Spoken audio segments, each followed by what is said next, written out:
Hello दोस्तों, आप सभी का चाहत मैम की क्लास में आप सभी का फिर से वेलकम है। दोस्तों आज की इस वीडियो में बच्चा हम बात करने वाले क्लास 10 जी दोस्तों क्लास 10 विज्ञान वायरल मॉडल पेपर यानी कि आपका मॉडल पेपर के बारे में इस वीडियो में हम बात करने वाले।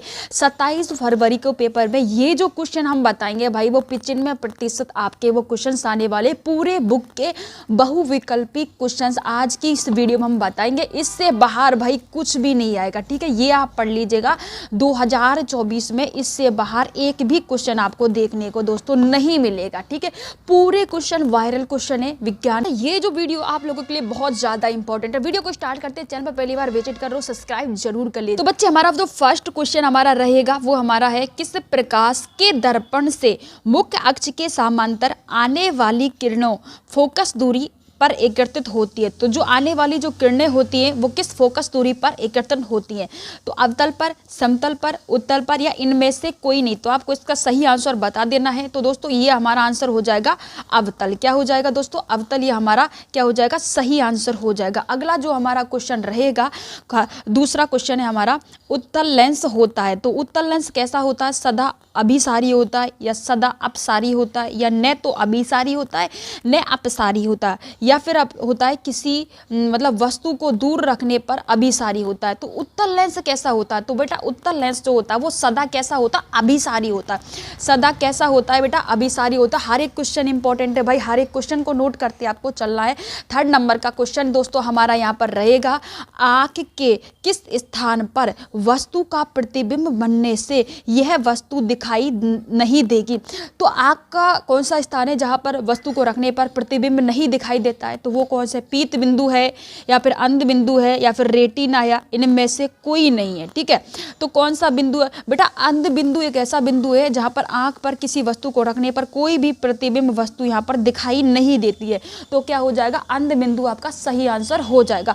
अगला क्वेश्चन आपका होगा, 4 क्वेश्चन है, व्यवांतर मापक यंत्र है। तो व्यवांतर जो होता है उसको हम किससे मापते हैं, ठीक है। अगला क्वेश्चन है, पहला ऑप्शन है हमारा वोल्ट मीटर है या फिर वोल्ट मीटर है या फिर एपीमीटर है या फिर ओम मीटर है। तो आपको बताना व्यवांतर मापने का जो यंत्र होता है बेटा वो होता है वोल्ट मीटर। क्या होता है? वोल्ट मीटर होता है। अगला क्वेश्चन हमारा रहेगा, विद्युत धारा के ऊष्मीय प्रभाव का प्रयोग होता है, ठीक है। अब विद्युत धारा जो होती है उसके ऊष्मीय प्रभाव का प्रयोग किस में होता है? विद्युत मोटर में होता है, ट्रांसफार्मर में होता है, फ्यूज में होता है या वाट घंटा मीटर में होता है, ठीक है। तो विद्युत जो धारा है उसका ऊष्मीय प्रभाव का जो प्रयोग बेटा होता है वो किस में होता है? फ्यूज में होता है। क्या होता है बेटा? फ्यूज में होता है। और अब हमारे नेक्स्ट जो क्वेश्चन रहेगा 6 नंबर का क्वेश्चन हमारा ये रहने वाला है, वो आप ध्यान से देखिएगा। सारे क्वेश्चन को सॉल्व करवाने वाले यार, हर एक क्वेश्चन इंपॉर्टेंट है। 20 में से 20 नंबर हम आपको दिला के रहेंगे। बस आपसे रिक्वेस्ट ये रहेगी, आप हमारे हर एक क्वेश्चन को अच्छे से नोट करते हुए चलना है, ठीक है। वायरल बेटा ये आप लोगों के लिए क्वेश्चन रहने वाले, बहुत ही मेहनत से हमने हाथ से लिख के आप लोगों के लिए यार ये क्वेश्चन तैयार किए, ठीक है। तो यार वीडियो को लाइक और शेयर जरूर कर दीजिएगा, ठीक है। तो 6 नंबर का क्वेश्चन आप लोगों के लिए रहने वाला है, चुंबकीय क्षेत्र उत्पन्न होता है। तो चुंबकीय क्षेत्र किससे उत्पन्न होता है? स्थिर विद्युत आवेश से होता है या फिर केवल विद्युत धारा से होता है या फिर केवल दंड चुंबक से होता है या फिर दंड चुंबक तथा विद्युत धारा दोनों से होता है? तो आपको बताना है कि चुंबकीय क्षेत्र उत्पन्न किससे होता है। तो बेटा चुंबकीय क्षेत्र जो उत्पन्न होता है, ठीक है, चुंबकीय क्षेत्र जो उत्पन्न होता है वो किससे होता है? दंड चुंबक और विद्युत धारा दोनों से होता है। दंड चुंबक से भी चुंबकीय क्षेत्र उत्पन्न होता है और विद्युत धारा जो होती है उससे भी चुंबकीय क्षेत्र उत्पन्न होता है। तो सही आंसर क्या हो जाएगा?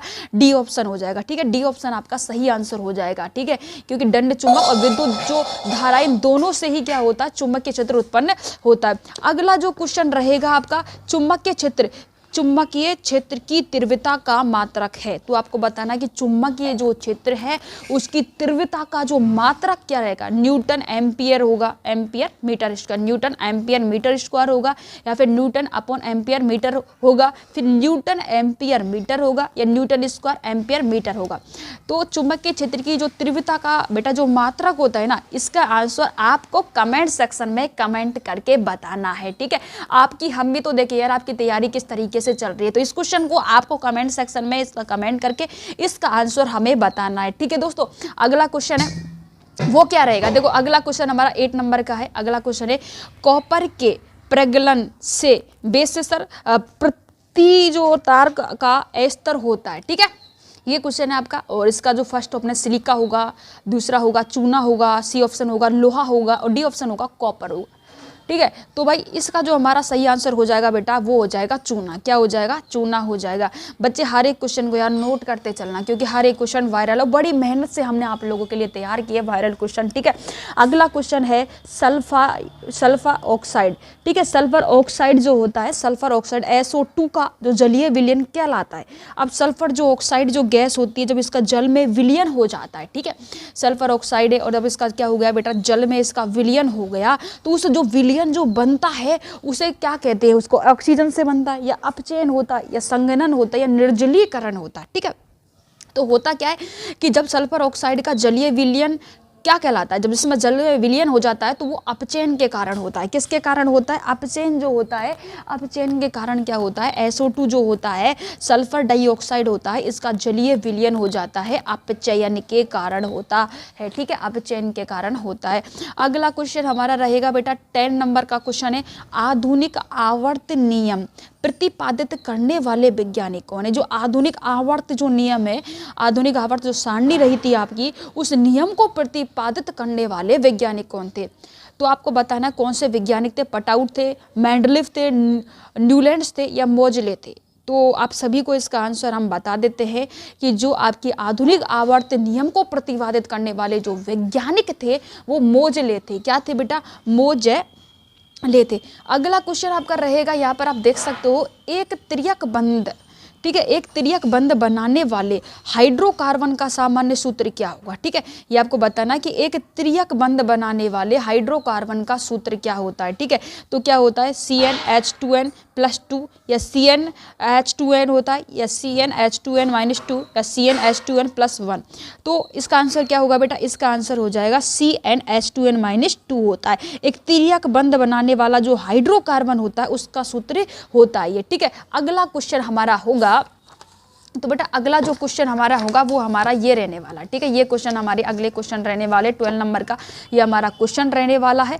तो किसी एल्कीन का सूत्र होगा, तो कोई एल्कीन है उसका सूत्र क्या होगा? C410H10 होगा, या C4H6 होगा, या C4H3 होगा, या CHN12 होगा। तो एल्कीन का बेटा जो सूत्र होता है ना, एल्कीन का जो सूत्र होता है वो होता है C4H3। क्या होता है बेटा? C4H3 होता है। ठीक है, अब 13वें नंबर का ये क्वेश्चन हमारा रहने वाला है, संवेद जो ग्लैंड होती है या संवेद ग्रंथियां जो होती है उनकी संख्या होती है। ठीक है, मानव में जो संवेद ग्रंथियां होती है उनकी संख्या कितनी होती है? 20 से 25 लाख होती है, या फिर 10 से 15 लाख होती है, या फिर 5 से 10 लाख होती है, फिर 10 से 20 लाख होती है। तो मानव में जो संवेद ग्रंथियां होती है, ठीक है, संवेद ग्रंथियों की जो संख्या होती है वो बेटा कितनी होती है? 20 से 25 लाख होती है। कितनी होती है?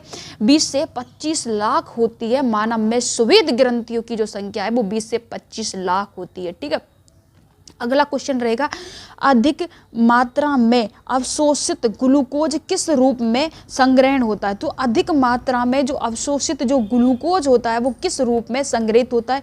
ग्लाइकोजन के रूप में होता है, प्रोटीन के रूप में होता है, वसा के रूप में होता है, या इनमें से किसी के रूप में नहीं होता? ठीक है, तो किसके रूप में होता है आप देख सकते हो, तो वो होता है बेटा जो होता है ग्लाइकोजन के रूप में। ठीक है, किसके रूप में होता है? ग्लाइकोजन के रूप में होता है। अगला क्वेश्चन है, फुफ्फुस में कार्बन डाइऑक्साइड जो होता है या हमारा जो CO2 होता है, CO2 युक्त रुधिर आता है, तो CO2 युक्त जो रुधिर होता है, यानी कि हम बोल सकते हैं अशुद्ध जो रक्त होता है बेटा वो कहाँ से आता है? शरीर के विभिन्न भागों से अंग में आता है, फिर या हृदय के बाएं निलय से आता है, या हृदय के दाएं निलय से आता है, या यकृत से आता है।